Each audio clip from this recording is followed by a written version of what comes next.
দেশের দরিদ্র ও প্রান্তিক পরিবারের জন্য বড় একটি সামাজিক উদ্যোগ শুরু করতে যাচ্ছে সরকার। আগামীকাল মঙ্গলবার থেকে শুরু হচ্ছে ফ্যামিলি কার্ডের পরীক্ষামূলক বা পাইলট কার্যক্রম। এই কর্মসূচির মাধ্যমে দেশের নিম্ন আয়ের পরিবারগুলোকে সরাসরি নগদ সহায়তা দেওয়া হবে। এই কার্ডের মাধ্যমে প্রতিটি পরিবার মাসে ২৫০০ টাকা করে নগদ সহায়তা পাবে বলে জানিয়েছে সরকার। রাজধানীর কড়াইল এলাকায় নারীদের হাতে এই কার্ড তুলে দিয়ে কর্মসূচির আনুষ্ঠানিক উদ্বোধন করবেন প্রধানমন্ত্রী তারিক রহমান। সরকারি সূত্র জানিয়েছে, উদ্বোধনের দিনই সুবিধাভোগীদের মোবাইল ফোনে প্রথম মাসের নগদ সহায়তা পৌঁছে যাবে। ফলে কার্ড বিতরণের সঙ্গে সঙ্গেই মানুষ এই আর্থিক সহায়তার সুবিধা পেতে শুরু করবে। এই কর্মসূচি উদ্বোধনের সময় দেশের বিভিন্ন জায়গায় উপস্থিত থাকবেন সরকারের গুরুত্বপূর্ণ মন্ত্রীরাও।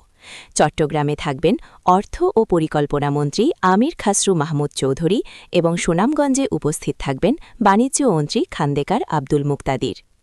এদিকে প্রকল্পের বিস্তারিত তুলে ধরতে সোমবার দুপুর ২:৩০টায় অর্থ মন্ত্রণালয়ের মাল্টিপারপাস হলে একটি সংবাদ সম্মেলনের আয়োজন করা হয়েছে। সেখানে এই কর্মসূচির উদ্দেশ্য, বাস্তবায়ন পদ্ধতি এবং ভবিষ্যৎ পরিকল্পনা নিয়ে বিস্তারিত জানানো হবে। নির্বাচনী প্রতিশ্রুতির অংশ হিসেবে প্রথম ধাপে দেশের ১৪টি উপজেলার একটি করে ওয়ার্ডে এই ফ্যামিলি কার্ড দেওয়া হবে। এই কর্মসূচির আওতায় প্রতিটি পরিবার মাসে ২৫০০ টাকা করে সহায়তা পাবে, যা তাদের দৈনন্দিন জীবনের ব্যয় নির্বাহে সহায়ক হবে বলে আশা করছে সরকার। মঙ্গলবার থেকে যেসব এলাকায় পরীক্ষামূলকভাবে এই কার্ড দেওয়া হবে তার মধ্যে রয়েছে ঢাকার কড়াইল বস্তি, সাততলা বস্তি, ভাসান টেক বস্তি, মিরপুরের শাহ আলী ওয়ার্ড ৮, আলী মিয়ার টেক বস্তি এবং বাগানবাড়ি বস্তি এলাকা।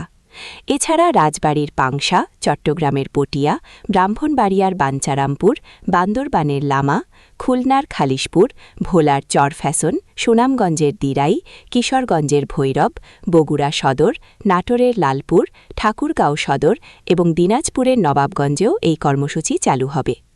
ফ্যামিলি কার্ড কর্মসূচি বাস্তবায়নের জন্য সরকার ৫ স্তরের কমিটি গঠন করেছে।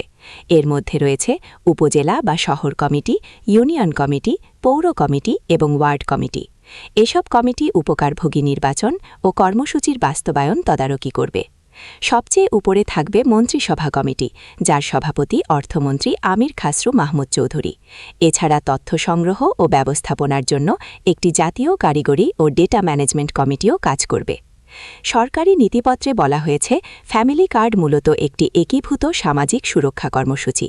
বিশ্বের বিভিন্ন দেশে এমন কর্মসূচি চালু রয়েছে এবং সেগুলোর মাধ্যমে দারিদ্র্য কমাতে ইতিবাচক ফল পাওয়া গেছে। বিশেষ করে ব্রাজিল, ভারত এবং ইন্দোনেশিয়ায় পরিবার কেন্দ্রিক সহায়তা কর্মসূচি চালুর ফলে দরিদ্র জনগোষ্ঠীর জীবনমান উন্নত হয়েছে।